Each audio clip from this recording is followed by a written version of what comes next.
स्वकर्ता पितु की जय। मैं इसी सर्वेंद्र मातुश्री मेवाती पिताश्री केसरी, मुकाम पोस्ट शाहपुर, तालुका शाहपुर, जिला ठाणे, महाराष्ट्र, भारत, इंडिया। मैं इसी सर्वेंद्र आप लोगों के सामने जो पहले व्यवस्था की बातें हो रही थी उसी में से कुछ बातें और भी आप लोगों को समझाना है, जो इस वीडियो में मैं समझाऊंगा और बताऊंगा।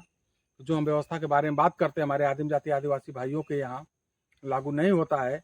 और लागू क्यों नहीं होता, किस लिए नहीं होता है, वो तो आर्टिकल 21 के अनुसार, आर्टिकल 13(3) के अनुसार ट्राइबल एरिया है जो है वहाँ पर आज भी नहीं है। लेकिन जुडिशियल वाले मान नहीं रहे हैं, ज़बरदस्ती दबाव देकर ज़बरदस्ती हमारे आदिम जाति आदिवासी भाइयों को बेदखल बेघर कर रहे हैं।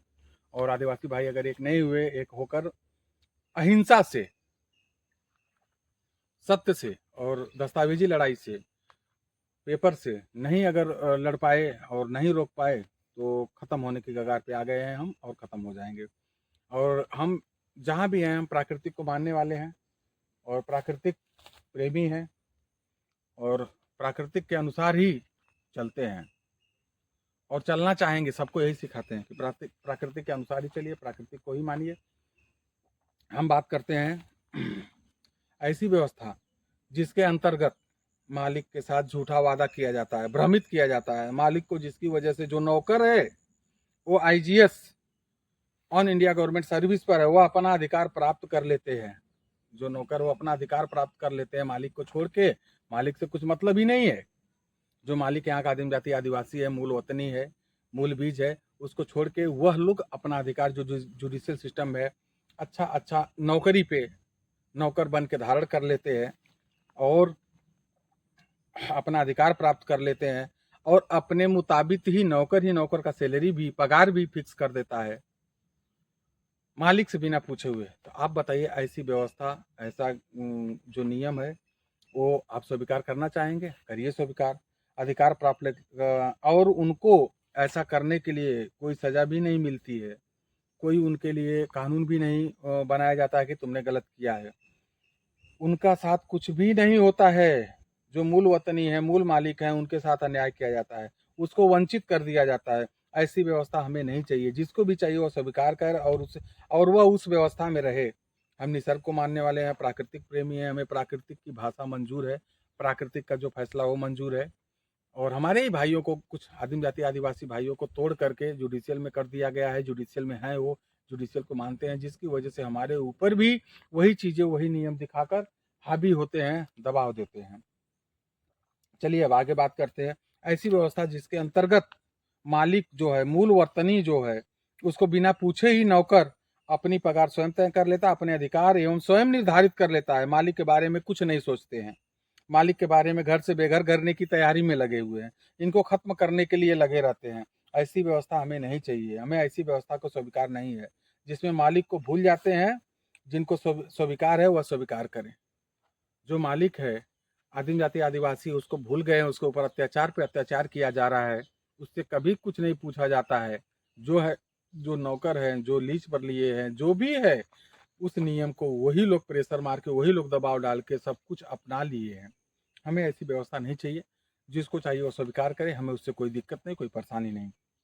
और जो व्यवस्था बनाई गई है उसके अंतर्गत नौकर ही नौकर नियुक्त करता है, मालिक से पूछता भी नहीं है, मालिक की जरूरत ही नहीं पड़ती है।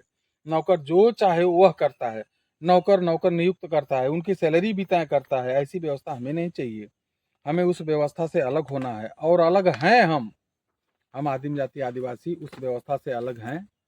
और मेरे जितने सवाल, आपको जितने जवाब हैं, आज समाज में चल रहा है, उसके आधार पर हमने सब कुछ आप लोगों के सामने प्रस्तुत किया है।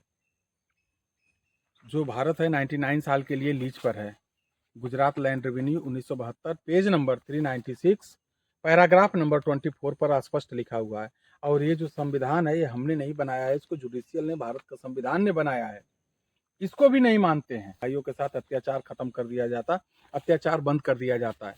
जब इसको आपने बनाया है और ये नियम है, ये कानून है, ये संविधान है, तो इसको मानना पड़ेगा आपको। लेकिन आप नहीं मानते हो। इसकी दस्तावेज की लड़ाई से जब सुप्रीम कोर्ट, हाई कोर्ट में जाता है मैटर, तब वहाँ पर जज साहब इसको मानते हैं और जज साहब इसके अनुसार फैसला देते हैं। बहुत से फैसले आए हुए हैं। जिसको आप लोगों के सामने, जो आदिम जाति आदिवासी भाई है उनके सामने, उनके पास इसका जजमेंट भी है। जजमेंट मेरे पास भी है, पूरा पूरा जजमेंट है, जो शुरू से लास्ट तक जितने जजमेंट आए हैं सब जजमेंट मेरे पास है। इसके अनुसार ही फाइनल हुआ है, इसके अनुसार ही जज ने सुनाया है। तो आप लोग ज़्यादा से ज़्यादा लोग इस किताब को, इस संविधान को पढ़िए, जानकारी लीजिए और इसके अनुसार अपने दस्तावेज की लड़ाई लड़िए। जो व्यवस्था चल रही है उसका मूल उद्देश्य क्या है जानते हैं? उसका मूल उद्देश्य शासन करने का है। उसका मूल उद्देश्य है शासन करने का, आपके ऊपर अधिकार जमाने का, आपको उल्टा दबाव डालने का, आपको गुलाम बनाने का। अरे लेकिन जब अंग्रेजों ने गुलाम नहीं बना पाया आदिम जाति आदिवासी को, तो आप लोग ऐसा क्यों कर रहे हैं, क्यों दबाव दे रहे हैं, क्यों बना रहे हैं? और आपका अगर वह नियम थोड़ा सा भी चेंज कर दें तो जैसे जो चल रहा है थोड़ा दिन और चलेगा। शासन न करने के बजाय शोषण, जो आप शासन करते हैं, जो शासन में अधिकारी जो बहुत बड़े बड़े हैं, जो गरीबों का घर हटाते हैं, किसी का बैंक का लोन है तो लोन वाले को खाली करवाते हैं, रिकवरी करवाते हैं, सील करते हैं, वो न करने के अलावा, शोषण न करने के बजाय उनको पोषण करना चालू कर दो, तो आप लोगों के लिए ये जो मुसीबतें धीरे धीरे पैदा हो रही है बंद हो जाएंगी, लोग सुखी हो जाएंगे, अपने अपने काम में फिर बिजी हो जाएंगे। लेकिन आप ऐसा नहीं कर रहे हैं। अगर आप पोषण करना चालू कर दें तो व्यवस्था सही हो सकती है, सुधारी जा सकती है, लेकिन ऐसा आप करेंगे नहीं, बल्कि हमारे आदिवासी भाइयों को खत्म करने के लिए अलग अलग से नियम कानून बना बना के उनको परेशान करेंगे, उनके ऊपर धारा लगाएंगे, उनको अंदर डालेंगे। तो मेरा प्लीज प्रार्थना है, रिक्वेस्ट है कि ये सब मत करिए, क्योंकि आप मानव के साथ तो करते जा रहे हैं लेकिन प्राकृतिक के साथ भी करते जा रहे हैं, जिसके जिसके लिए प्राकृतिक आपके खिलाफ हो रही है, और प्राकृतिक जो है आपको जगह जगह उसका जवाब दे रही है, और जवाब मिलते जाएगा, सब तहस नहस हो जाएगा, सब मिट जाएगा। क्यों इस कगार पे आप लोग कर रहे हैं? आप लोग को तो इंसान को खत्म करना, लेकिन ये पूरा पृथ्वी खत्म करने के कगार पे आ गई है। प्राकृतिक के साथ खिलवाड़ कर रहे हैं। जमीनें आप जो बेच रहे हैं, जो दूसरे बड़ी बड़ी कंपनियों के नाम पे आप कर दे रहे हैं, वो लोग क्या कर रहे हैं? हजारों पेड़ काट रहे हैं। एक पेड़ काटने पर आप इतनी बड़ी सजा, इतना बड़ा नियम कानून बनाए हुए हैं। जब हजारों पेड़ ये काटे जा रहे हैं, जंगल हटाए जा रहे हैं, तो उनके लिए कौन सजा निर्धारित करेगा? उनके लिए प्राकृतिक सजा निर्धारित करेगी, क्योंकि क्योंकि प्राकृतिक के साथ खिलवाड़ करना भारी हो रहा है धीरे धीरे। कहीं कहीं देख रहे हैं क्या क्या हो रहा है, लेकिन फिर भी किसी के समझ में नहीं आ रहा, आंखें नहीं खुल रही है। जो व्यवस्था बनाई गई है, जो बुनियाद रखी गई है, प्राकृतिक के अनुसार जीव के अनुरूप होना चाहिए। इसका काम करने का तरीका सब मानव के अनुकूल होना चाहिए, तथा इसके तरीके से अगर व्यवस्था आदिम जाति आदिवासी बनाए हैं, जो जो पूर्वज हमारे बनाए, आदिम जाति आदिवासी को परंपरागत से मिला हुआ जो व्यवस्था है, अगर उस व्यवस्था को लागू किया जाए, उस व्यवस्था से चला जाए, तो सारा विश्व, सारा देश, सारा स्टेट, सारा गांव अच्छा विश्व शांति के रास्ते पे चल देगा। और हमारे आदिवासी भाई भी सुखी हो जाएंगे। जो जंगल में, गांव में रहते हैं, उनको जो प्राकृतिक पेड़ है, पौधे हैं, इनको नहीं काटा जाएगा, जानवरों को नहीं नुकसान पहुंचा जाएगा, तो वो भी अपना सुखी अपने अपने रास्ते रहेंगे। लेकिन उनको जगह जगह पेड़ काटा जा रहा है, उनका घर हटाया जा रहा है, उनको निकाला जा रहा है, सील किया जा रहा है घर। तो आप बताइए कि अगर वो निकलेंगे तो आपस में ये भड़कते जा रही है ना आग।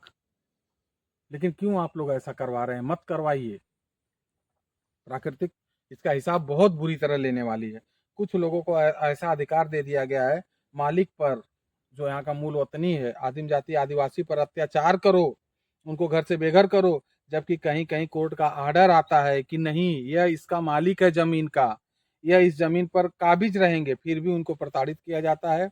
यह कौन सी व्यवस्था है? यह कौन सा नियम है? इसके बारे में आप लोग ध्यान दीजिए, विचार करिए, एक हो जाइए सब लोग, जितने हमारे आदिम जाति आदिवासी भाई हैं। एक का घर तोड़ा जा रहा है तो दूसरा उस पर ध्यान नहीं दे रहा है, दूसरा बोल रहा है कि उस गांव का टूट रहा है, चिंतित होता है, लेकिन उसके लिए वहां जाता नहीं है, उसके लिए कागजी पेपर बनाकर, दस्तावेजी पेपर बनाकर लड़ाई नहीं लड़ता है, और लड़ता भी है तो उसके साथ उल्टा कर दिया जाता है। तो सभी लोग एक होकर और वहां पर बैठिए, पेपर बनाइए और शांति से बात करिए। नहीं मानते हैं तो कोर्ट कचहरी तो है ही, high court, supreme court, stay order लेने के लिए, उनकी जो शिकायत है देने के लिए। तो कम से कम आप लोग हिंसा मत करिए, अहिंसा के जरिए उनसे बातें करिए, अहिंसा के जरिए पेपर दीजिए। नहीं मानते हैं तो आप कोर्ट में कोर्ट उनका ही है, जुडिशियल सिस्टम उनका ही है, लेकिन वो स्टे ऑर्डर लेता है और स्टे ऑर्डर देता है और स्टे ऑर्डर देने के बाद न्याय भी करता है। जो न्याय हमको मिला है, जितने जजमेंट हम बताते हैं आप लोगों को, उन जजमेंट में आप लोग ध्यान दिए होंगे कि वो जुडिशियल सिस्टम का ही जज ने दिया है। तो आज भी आपको मिलेगा इंसाफ, लेकिन आप वहां पर जाएंगे और वो पेपर तैयार करेंगे, पेपर डालेंगे, तब होगा ना।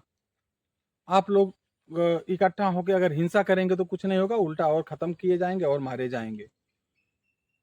तो आप ऐसा मत करिए, आप कागजी लड़ाई लड़िए, कागजी पेपर बनाइए और उस आपके साथ जो हिंसा किया जा रहा है उसको रोकिए। नहीं तो आप एक हिंसा करेंगे तो चार करेंगे, तो ऐसा मत करिए। आदिम जाति आदिवासी प्राकृतिक प्रेमी है, प्राकृतिक के ऊपर निर्भर है, निसर्ग प्रेमी है। हेवंस लाइट अवर गाइड, जो ऊपर से आकाश से जो ऊर्जा जो प्रकाश आता है, इसके मार्गदर्शन पे चलता है। इस मार्गदर्शन को देखिए, अपनाइए और आप भी कोई गलत कार्य मत करिए। जितने हमारे आदिम जाति आदिवासी भाई हैं और हम हमारे पास जितने लोग आते हैं, दूर दूर से आते हैं, बहुत आते हैं, हम उनको बस अहिंसा का मार्ग बताते हैं और अहिंसा प्राकृतिक के लिए बताते हैं, क्योंकि कुछ समय आने वाला है, जल्दी आने वाला है। इतना उथल पुथल होने वाला है कि सब लोग प्राकृतिक की तरफ भागेंगे, गांव की तरफ भागेंगे। तो इन बातों को ध्यान रखते हुए आप लोग प्रकृति की तरफ वापस आइए और हमारे जितने आदिम जाति आदिवासी भाई हैं, सब नियम कानून के तहत ही दस्तावेज के तरह लड़ाई से लड़िए। बाकी हिंसा मत करिए कहीं भी। हम हर बार आप लोगों से बोलेंगे और हम अपनी बात कहीं पर समाप्त करते हैं। स्वकर्ता पितु की जय। जय आदिवासी।